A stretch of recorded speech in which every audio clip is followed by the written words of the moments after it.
We are back in the Victorian High Country.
Last high country trip, we never saw any horses the whole trip, and then this time we're seeing nothing but horses everywhere yesterday and today's.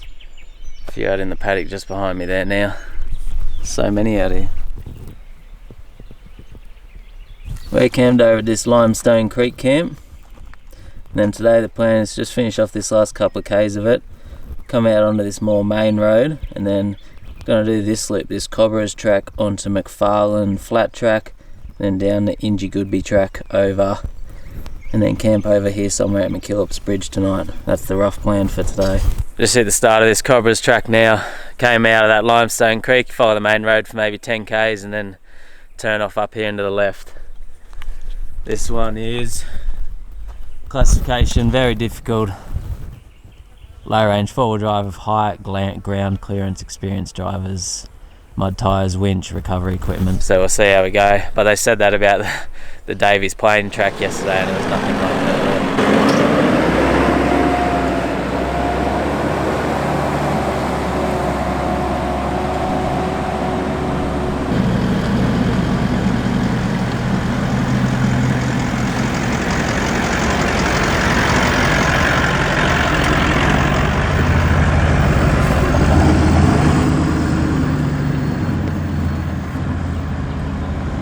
None of us had ever done this track before.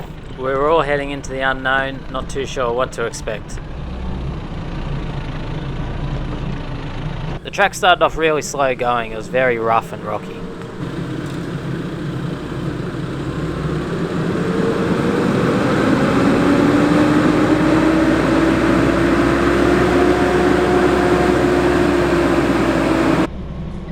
It was a fair while of just bush cruising, nothing too hard. You're generally in second and third gear low range. Even though it was slow going, we're all still enjoying the drive, having a good time.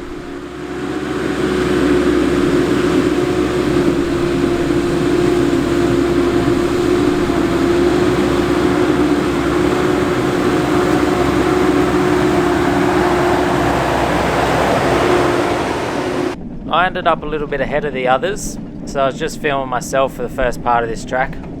There was a few little hill climbs and descents, a couple of creek crossings, it was all cruisy going. After maybe about 45 minutes or an hour, just bush cruising at a nice slow pace, things started to open up. You got some really good views around you of the mountain ranges and plains.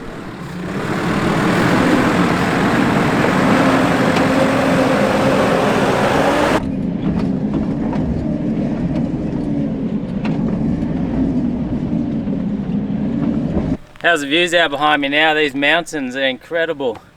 Making our way still on this Cobberas track at the moment. It's all been pretty easy going so far. Very rough and slow, rocky. But I just love being out here in the bush. It's just so good being out here in this bush and the mountains and everything. I'm sort of ahead of the other two a little bit. I've just been filming myself. Sort of stop and give them a bit of a chance to catch up, but they're still not catching up. Dad goes pretty slow and then Shad's stuck behind Dad. But I've been in contact with him on the radio.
Not too much further along the track, things definitely started to get more challenging and interesting. At this stage of the track, it was all downhill. We're descending down into the valley, meaning these tough sections weren't too bad for us, but coming the other way, you'd definitely be up for a challenge on some of these steep, loose, rocky sections.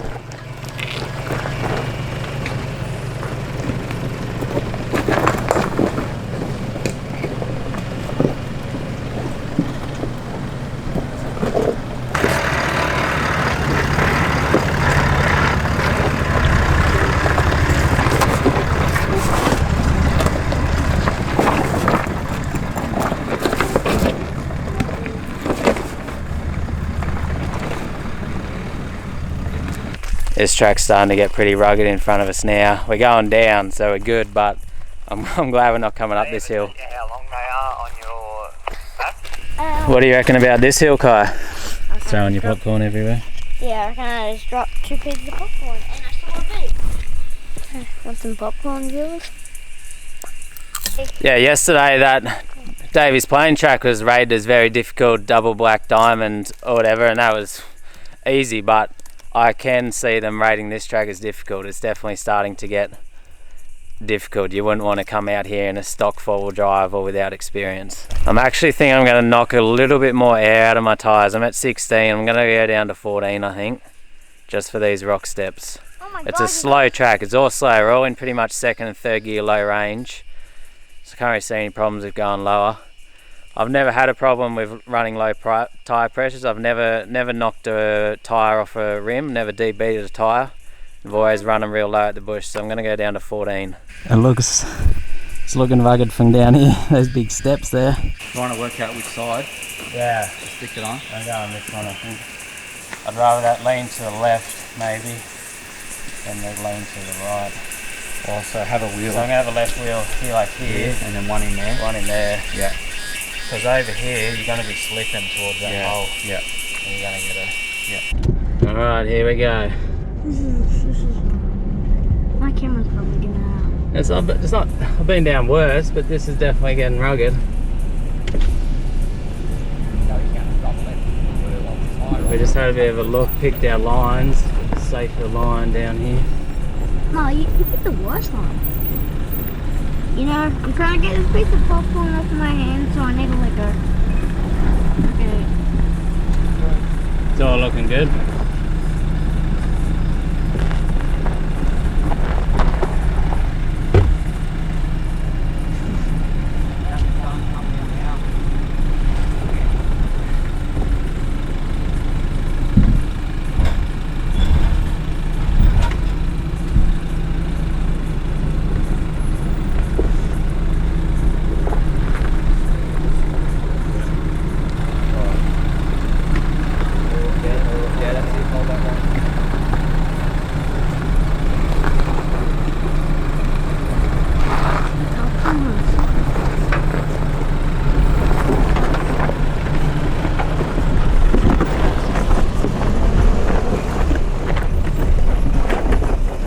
Took it nice and slow, got down there without any dramas. Dad was up next in the MUX.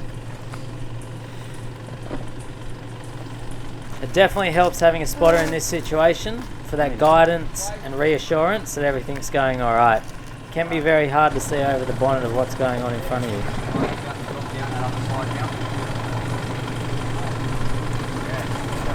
You're going to go around that? Yeah.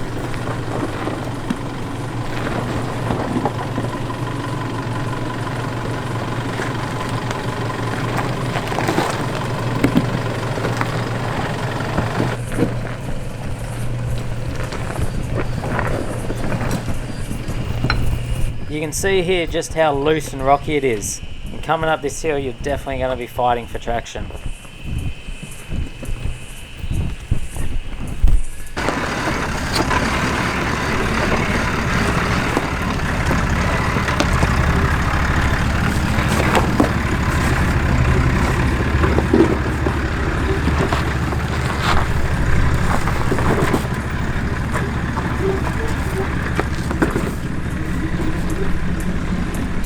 How was that hill, Kai?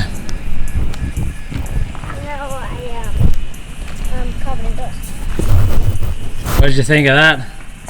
Yeah, it was good. Good thing we're not coming up it. Yeah, I'm falling. We'd be winching, I'd say. I'm falling. It's a long way down after those couple of rugged bits. It's been not too bad, but really steep, just down, down, down. First gear, low range. You feel like you're going off the side of the earth, been going down for nearly half hour now.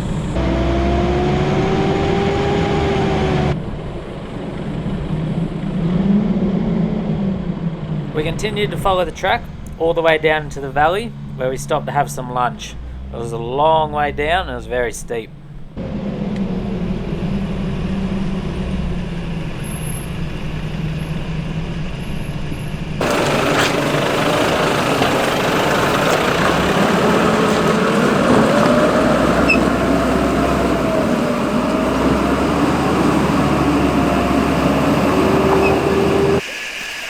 Made it down the bottom to this little creek. That was a long way down. Gonna stop here, have lunch, maybe try and cool off, find a bit of a swimming hole somewhere, hopefully.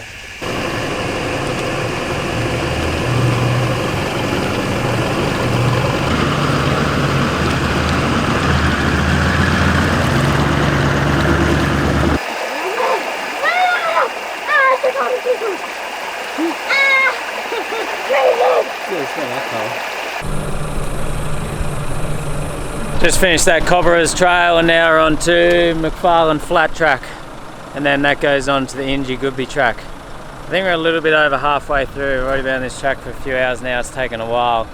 After we had lunch in that creek, it was all pretty cruisy. It went up a few hills, down a few hills, but nothing too hard. We'll see what comes up. We're hoping that there's not anything too hectic on the way out, like that bad downhill bit we had to come down. We're hoping there's nothing that bad on the way out. We continued to make our way through the valley. You go up and down a few little mountains, but you're mostly in between all the big mountain ranges. There were some nice creeks, past a few nice camp spots as well. All these high country tracks generally have lots of good camp spots along them. You're never going to struggle to find a camp spot. That's one of the things I just absolutely love about the high country. It's so free going compared to other areas in relation to where you can camp, and it's just so many of the tracks being open. Not like a lot of places where so many tracks are gated and there's so many rules of where you can and can't camp, what you can and can't do. In the high country, I really feel that freedom to explore and do what I want to do.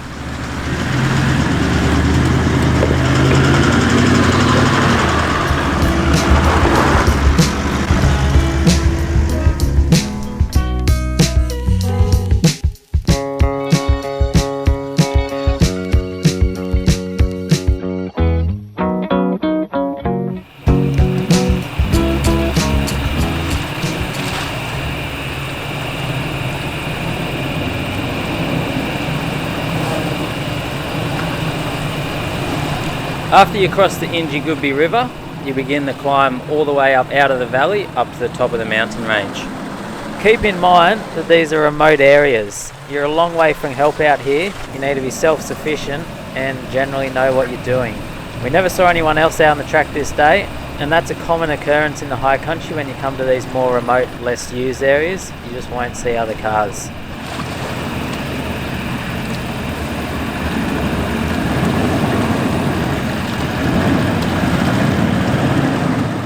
Pretty much straight after that creek crossing begins a nice little challenging hill climb. There's quite a few holes and ruts there. You really need to pick your line.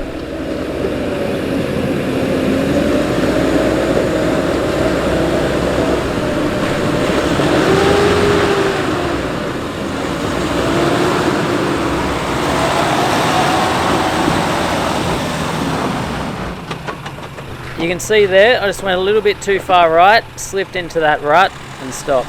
Had to reverse back, not too far. I was able to go slightly more to the left, and then I was up out of there.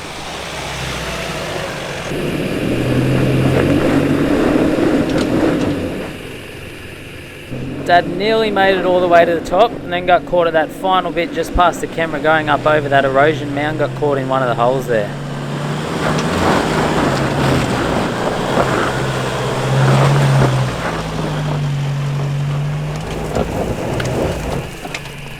So go right hand down, and you're going to come back a couple of foot on right hand down.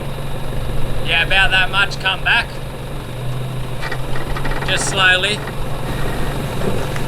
Not so much lock, come off the lock a little bit. Yep, keep coming, just go slow. About another half a foot. About that? Yeah, and then let me check the front. Now wait there. A couple of rocks to help. Something like that. When you need rocks, there's none around, are you? You should go from there. Don't go mad, but it's going to spin a little bit. Just try and kick a little bit to it without blowing another dip.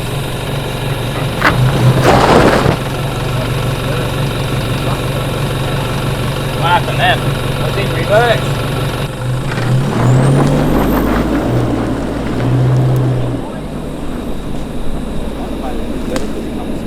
Yeah, because he kind of dug a hole there and there, and then he drifted off that line. Wow.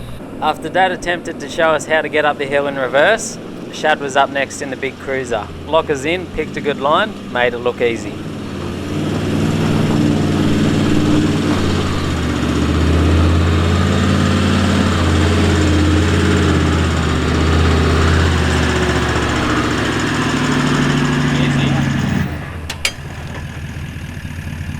Didn't even lift the wheel hardly.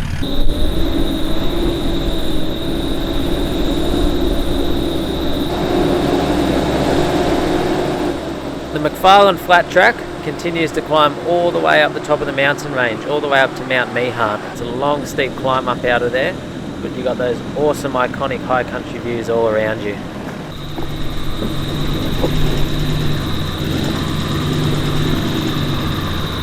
How's this view from out here? It's incredible. We're climbing up and up this Mcfarlane's track now, Mcfarlane's flat track up to Mount Mian. It's a good steep climb. Up the top of Mcfarlane's flat track, you meet the Ingeegoodbee Track. It is one of the most important historic road networks in East Gippsland. The route was originally established as an Aboriginal pathway, and then when James Mcfarlane from New South Wales crossed the Snowy River in 1834 with a mob of cattle, he followed that route and established himself at what became known as Mcfarlane's Flat. That marked the beginning of the connection with the high country in Victoria and the famous mountain cattlemen. Some believe that the ruins of the original hut at Mcfarlane's Flat was the first European building in Victoria, dating back from around 1834.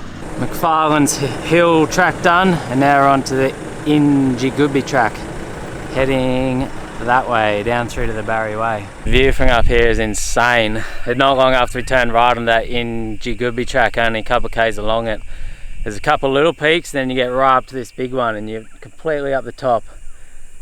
Nothing but mountains all around you. It's insane. And then nothing but mountains. And you can see that Ingeegoodbee Track heads down along there, and that's where it comes out on the Barry Way, down through there somewhere.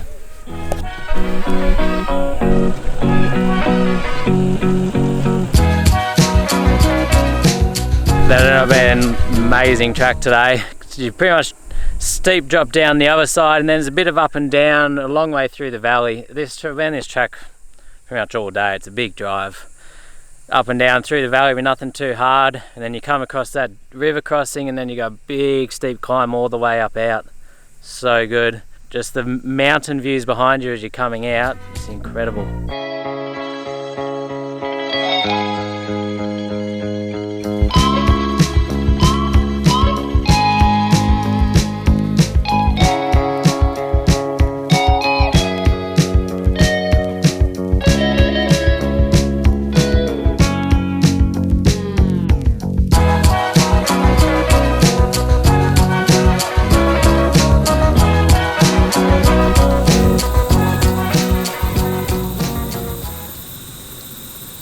The Ingeegoodbee Track was all downhill from the direction we were doing it, super steep and a long way down. The loop we did this day, which was Cobberas Track, Mcfarlane Flat Track and the Ingeegoodbee Track, is definitely worth doing if you haven't done it before. It's an amazing high country drive, great scenic views and some good challenging hills in there.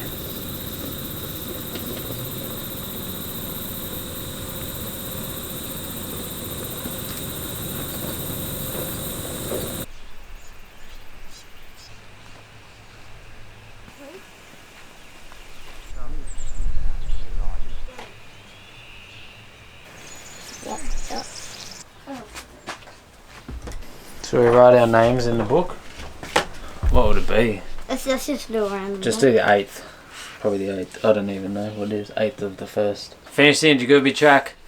Shad went home the other way back towards Jindabyne, and we started coming down this Barry Way. We've only made about 10 k's or so, and we pulled up at this Sugan Buggen schoolhouse. I don't know how to pronounce it. We stopped here and have a bit of a look around. There's a little campground here. It's 6 o'clock. We might camp here. We did want to try and get through to Mckillops Bridge, but it's still a bit of a drive through to there. See how we go.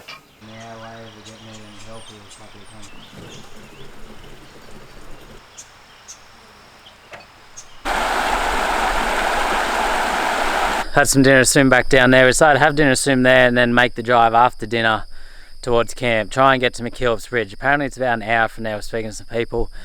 Heading along this Barry Way now, and this drive is just absolutely insane. I've never seen anything like it in my life. You're up on the side of the mountain on this very thin road, and the views out behind you are just unbelievable. And it's just so peaceful out here. Wow.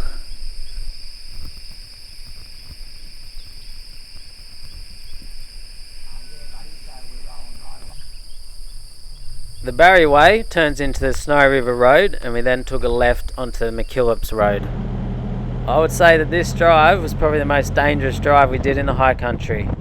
The road is very narrow in places. You got blind corners and just massive drop-offs to your side. It took us a fair bit longer than we thought to get to Mckillops Bridge. I think it was nearly about 2 hours. We didn't end up getting there till dark, about 9 o'clock.